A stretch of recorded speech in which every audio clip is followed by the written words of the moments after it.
Hello friends, welcome back to my channel. ఈరోజు మనం chicken పకోడీని ఎలా తయారు చేసుకోవాలో చూద్దామండి. నేను చెప్పే ఈ ప్రాసెస్ చాలా ఈజీగా ఉంటుందండి. ఎవరైనా సరే చాలా ఈజీగా టేస్టీగా చికెన్ పకోడీని చేసుకోవచ్చండి. కరకరలాడుతూ చాలా టేస్టీగా ఉంటుందండి. మనకి ఆల్మోస్ట్ స్ట్రీట్ స్టైల్లో ఈ టేస్ట్ ఉంటుందండి. ఇక వీడియోలోకి వెళ్ళిపోదాం. ముందుగా ఒక 1/2 కిలో చికెన్ తీసుకోండి. చికెన్ని ఇలా చిన్న చిన్న పీసెస్గా కట్ చేయించుకోవాలండి. మనం వాళ్ళకి చెప్తే వాళ్ళు ఇలా కట్ చేసి ఇస్తారు. చికెన్ని శుభ్రంగా క్లీన్ చేసేసుకోవాలండి. క్లీన్ చేసుకున్న తర్వాత అందులో వాటర్ లేకుండా మొత్తం డ్రైన్ చేసేసేయాలి. ఒక్క చుక్క కూడా వాటర్ లేకుండా చూసుకోవాలండి. ఇప్పుడు ఈ చికెన్ని ఒక బౌల్లో వేసుకుని అందులో ఒక 1/2 స్పూన్ పసుపు, 2 స్పూన్స్ కారం వేసుకోవాలి. కారం మనకి టేస్ట్ తగ్గట్టు. అలాగే సాల్ట్ వేసుకోవాలండి. 1/2 స్పూన్ సాల్ట్ వేసుకోవాలి. తర్వాత మొత్తం మిక్స్ చేసుకున్న తర్వాత మనం మళ్ళీ చెక్ చేసుకుని వేసుకోవచ్చు. 1/2 టేబుల్ స్పూన్ ధనియాల పొడి వేసుకోవాలండి. తర్వాత 1/2 స్పూన్ జీలకర్ర పొడి వేసుకోవాలి. నేను చెప్పిన మెథడ్ మొత్తం 1/2 కిలో చికెన్కి చెప్తున్నానండి.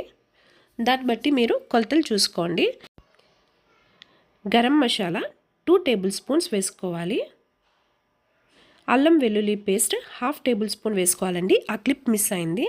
ఆ తర్వాత కార్న్ ఫ్లోర్ 2 టేబుల్ స్పూన్స్ వేసుకోవాలి. ఇందులో శనగపిండి కూడా వేసుకుంటారండి చాలామంది. మీకు కావాలంటే వేసుకోవచ్చు, కానీ నేను శనగపిండి వేయట్లేదు. శనగపిండి వేయాలనుకున్న వాళ్ళు 1 స్పూన్ కార్న్ ఫ్లోర్ వేసుకోండి, 1 స్పూన్ శనగపిండి వేసుకోండి. ఇప్పుడు ఒక 1/2 చెక్క నిమ్మకాయ వేసుకోండి. చేత్తో పిండండి. మొత్తం పిండేస్తే చేదు వచ్చేస్తుందండి. చూసుకుని పిండుకోవాలి. తర్వాత గడ్డ పెరుగు 2 స్పూన్లు వేసుకోవాలండి. ఆ తర్వాత ఇందులో 1 స్పూన్ ఆయిల్ వేసుకోండి. ఆయిల్ ఆప్షన్, మీకు ఇష్టం లేకపోతే ఆయిల్ని అవాయిడ్ చేయొచ్చు, ప్రాబ్లం ఏం లేదండి. ఇలా అన్నీ వేసుకున్న తర్వాత మొత్తం కలుపుకోవాలి. మీరు కలుపుకోవడానికి మిక్సింగ్ బౌల్ పెద్దగా పెట్టుకుని కలుపుకోండి. నేను వీడియో కాబట్టి ఇందులో వేస్తున్నాను. మొత్తం కలిసేలాగా కలుపుకోవాలండి. అల్లం వెల్లుల్లిపాయ పేస్ట్ వేయడం మాత్రం మర్చిపోకండి. ఇలా కలుపుకున్న తర్వాత దీన్ని 1 నుంచి 2 గంటల వరకు ఫ్రిడ్జ్లో పెట్టుకోండి. మనం ఎంతసేపు నానబెట్టుకుంటే ఫ్రిడ్జ్లో అంత బాగుంటుందండి ఇది టేస్ట్. నేను 2 అవర్స్ పాటు నానబెట్టుకున్నానండి. ఇలా నానబెట్టుకున్న దాంట్లో జీడిపప్పు వేసుకోవాలండి. మనం పకోడీ వేసుకునే ముందు నేను ఒక గుప్పెడు జీడిపప్పు ఇందులో వేసుకున్నానండి. ఎక్కువ కూడా వేసేయకూడదు, స్వీట్ వచ్చేస్తుందండి. అలాగే మిర్చి, కరివేపాకు కూడా మనం ఇందులో కలుపుకోవాలి.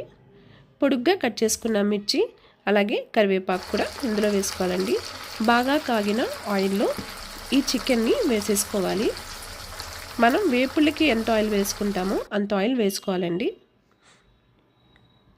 చిన్న మంట మీద పెట్టుకుని మనం వేపించుకోవాలి. మనం అస్తమాను కదపకూడదు. చూసారు కదండి, ఇలా గోల్డెన్ బ్రౌన్ కలర్ వచ్చేసిన తర్వాత మనం తీసేసుకోవచ్చు. నేను చెప్పిన ప్రాసెస్లో చేస్తే ఆయిల్ పీల్చుకోదండి. మనకి కరకరలాడుతూ కూడా ఉంటుంది. ఎక్కువ కరకరలాడకూడదు అనుకుంటే కొంచెం ముందుగా తీసేసుకోవాలండి. స్టార్టింగ్ మొత్తం కలుపుకున్న తర్వాత మాత్రం ఒకసారి టేస్ట్ చూసుకోవడం మర్చిపోకండి. టేస్ట్ మొత్తం చూసిన తర్వాత మీరు ఫ్రిడ్జ్లో పెట్టేసుకోండి. ఎంతసేపు నానితే అంత బాగుంటుందండి ఇవి టేస్ట్. చూసారు కదండి, మనకి స్ట్రీట్ స్టైల్లోనే ఉంటాయి ఇవి.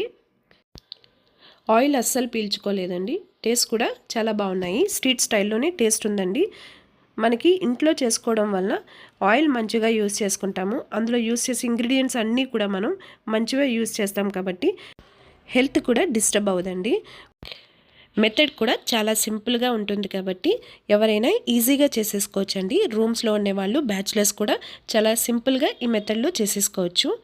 వీడియో కనుక మీకు నచ్చినట్లయితే లైక్ చేయండి. అలాగే కొత్తగా చూస్తున్న వాళ్ళు మన ఛానల్కి సబ్స్క్రైబ్ చేసుకోవడం మర్చిపోకండి.